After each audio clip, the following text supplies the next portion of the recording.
welcome to the most beautiful car I've ever driven with the 2021 Aston Martin DB11 V8. And it's crazy how a letter and a number can totally change the perception of a car, because as many of you know, the DB11 with the V12 is the flagship of the DB11 line. Let me give you the quick stats.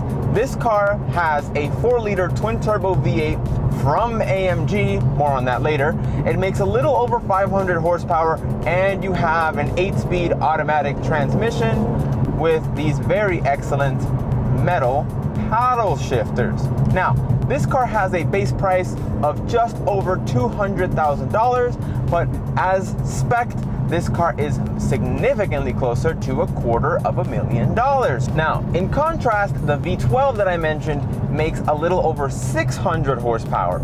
So there's a 100 horsepower difference between the V8 Aston Martin DB11 and the V12. However, I haven't driven the V12 just yet, so I can't directly compare them on how they feel on the road, but there's one stat that I feel might affect the on-road feeling more than even the horsepower figure, because the torque figure is pretty similar. They're pretty similarly matched, the V8 and the V12, so in terms of low-end grunt, they should feel relatively similar.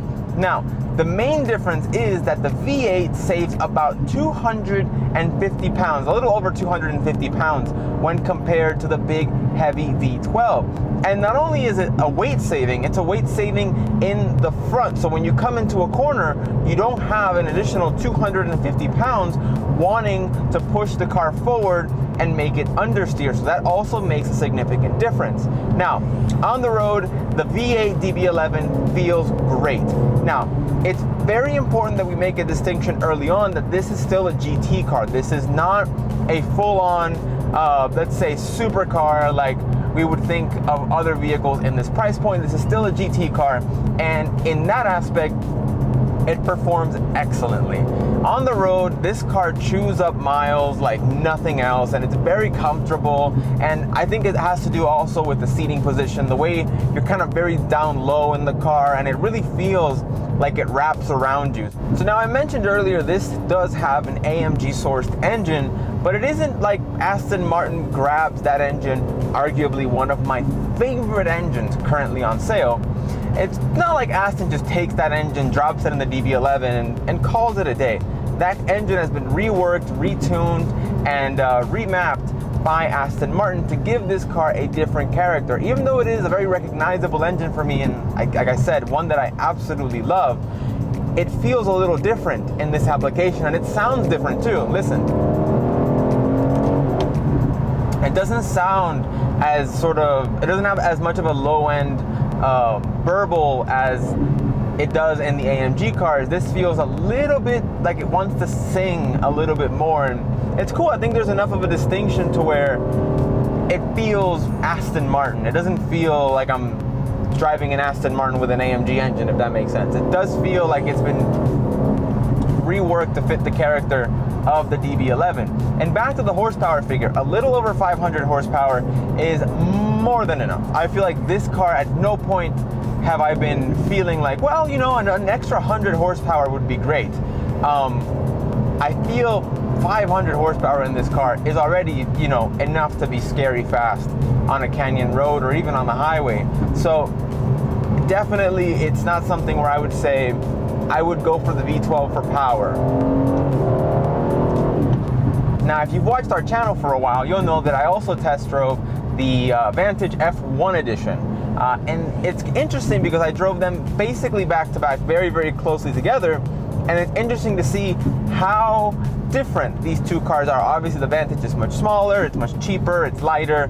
But in terms of their handling characteristics, this car feels a lot more playful in the rear end than the Vantage did. The Vantage felt really planted, the F1 edition at least, felt really planted, and it felt like it was, all of its kinks had been worked out.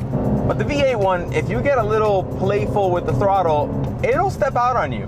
and I feel a lot of movement in the rear end, especially during, you know, some of the tighter corners. You can feel the rear end kind of moving left and right a little bit, where I didn't feel that in the Vantage. So a bit of a difference there. The steering is, you know, it's pretty light, and I would argue that it's not incredibly communicative as to what's happening in the front end, but on sort of longer highway drives, a lighter steering is totally fine. It feels okay. I think what you're really paying for in the DB11 is the way it looks, the interior, and that sort of long distance comfort. This is a car that I would gladly put thousands and thousands of miles on in a road trip or something like that. It wouldn't be my prime first choice to come up here to the canyons to do what I'm doing right now, but on a long road trip or even to daily drive, okay, supercars aside, this would be a fantastic daily driver. It's easy to get in and out of, the seats are comfortable, I have great visibility. This would be a fantastic daily driver for whoever can stomach the $250,000 price tag. There's no reason why someone can't drive this every day. Another point is the transmission, because this isn't a dual clutch, and I've only really driven the AMG engine with dual clutches because it's very happy to rev, and all the tuning of this engine makes turbo lag basically non-existent. So I was worried that the transmission wouldn't be able to keep up with the engine, and in this application I think it's perfectly fine. It's not the fastest transmission in the world. There is a little bit of a lag in some situations, but man, I feel like for what this car does and what it's intended to do, it's great. And on the road, it's really, really smooth, a way that a lot of dual clutches can't be. So there are definitely some pros and cons, but for the personality that the DB11 is and what it's trying to do, I think the automatic is perfectly fine.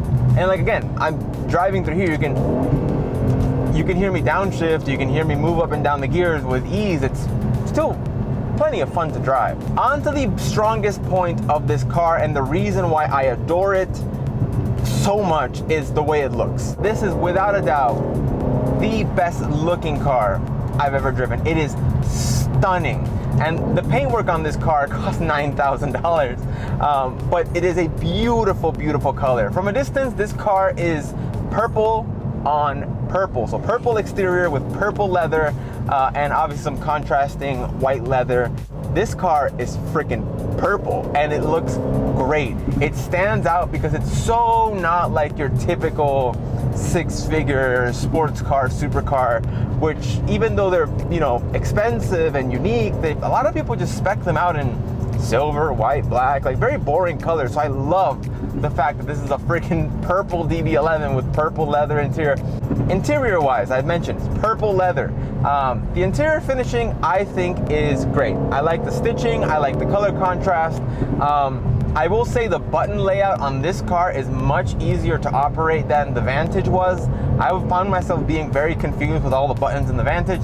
This feels a little bit more streamlined, and just because the design is a little bit more simple, it's also simpler to use. Now, the main drawback in the interior in the Vantage is the same drawback in the interior of this one, is you don't have smartphone connectivity, so no Apple CarPlay, no Android Auto, not even as an option. So you can't get that. You're stuck with Aston Martin's infotainment system, which arguably isn't the best. It isn't my favorite. The graphics aren't the best, and it's not really that intuitive or easy to use. Overall, the finishing of the interior, it's great. The use of the leather, the fact that everything is leather, everything you touch is leather. The only things you'll hear in the interior of this car is like leather rubbing together. Now, that's the only sound this interior really makes. But it feels high quality. The finishing is great. I mean, honestly, the way this car is sort of put together, it's almost like it's just very beautiful. Everything you look at is beautiful. The layout in here is beautiful. The seats are beautifully done, and they're comfortable. And the good thing is that this car fits in pretty much anywhere. You could pull up to a red carpet event in a DB11, totally fits. You can go grocery shopping in a DB11, and it fits. You can drive in the canyons in a DB11, and it fits. This car is such a Swiss Army knife in terms of where you can take it, because it's comfortable, it looks elegant, it looks stylish. It's really, really a statement piece, this car, and I dig it, honestly. I thought, you know, because it's not necessarily a quote-unquote supercar like a lot of the cars that I typically drive, you know, it would be easy to say, well, you know, maybe it won't drive as well, maybe it won't. But this is great. For what's on offer here, this is a fantastic package.